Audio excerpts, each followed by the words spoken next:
فان دايك هيضيع مرة أخرى. إذا يا الأحبة الكرام هنا ركلات الترجيح هي من ستحسم مباراة الأرجنتين وهولندا، وهنا الركلة الترجيحية الأولى لهولندا عن طريق فيرجن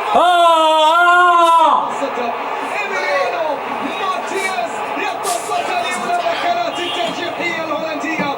إيميليانو تصدى، قلت لك هيضيع وبالتالي الآن الأفضلية للتصدي بالنسبة للأرجنتين. الأرجنتين التي أقصت هولندا من ركلات وبركلات الترجيح في نصف نهائي مونديال 2000. بص ابو المساميس، بص من الاول امام منتخب هولندا تريد ان تعاود الكره اليوم على تنفيذ الركله الترجيحيه الاولى للمنتخب الارجنتيني.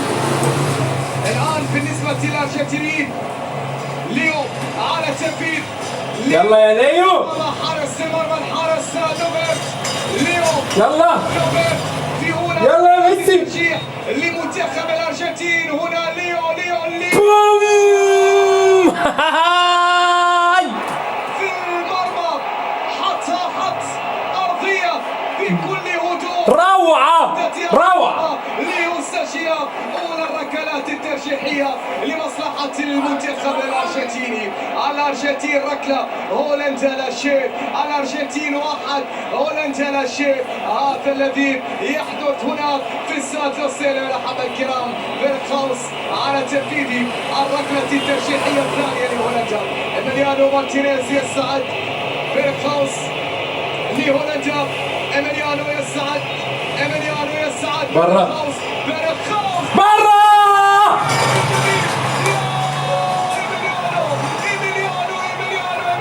برا. زادت الأرجنتين أن تعتمد على ليو وكذلك على أنخيل دي ماريا، ولكن في مثل هذه اللحظات هي تعتمد على إيميليانو مارتينيز.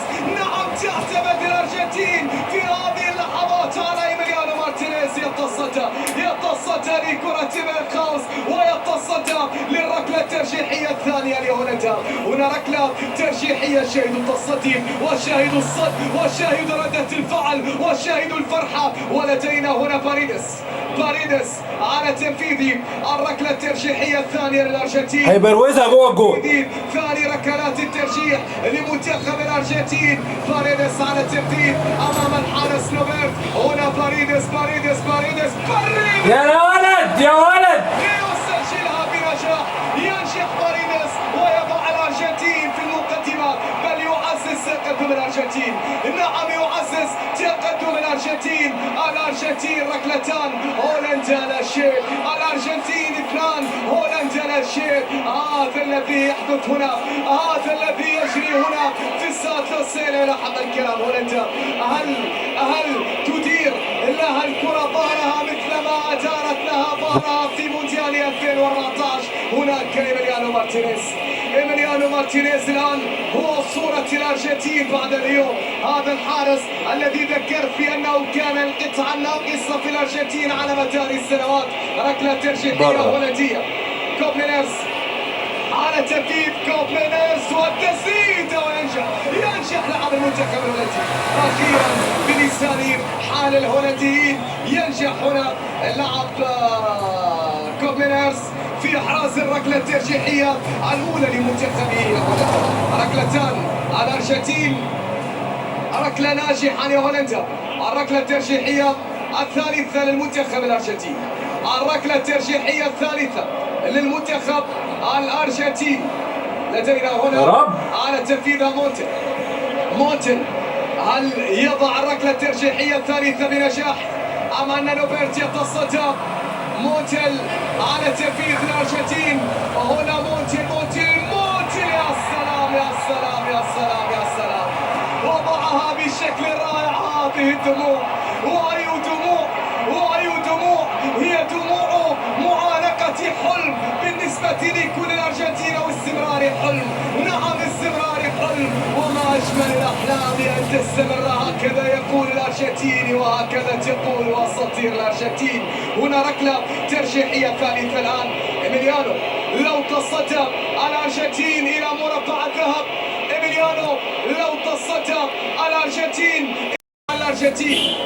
الأرجنتين لديها فرصة، إذا سجلت تتأهل الأرجنتين، إذا سجلت تتأهل الأرجنتين، إذا سجلت تتأهل.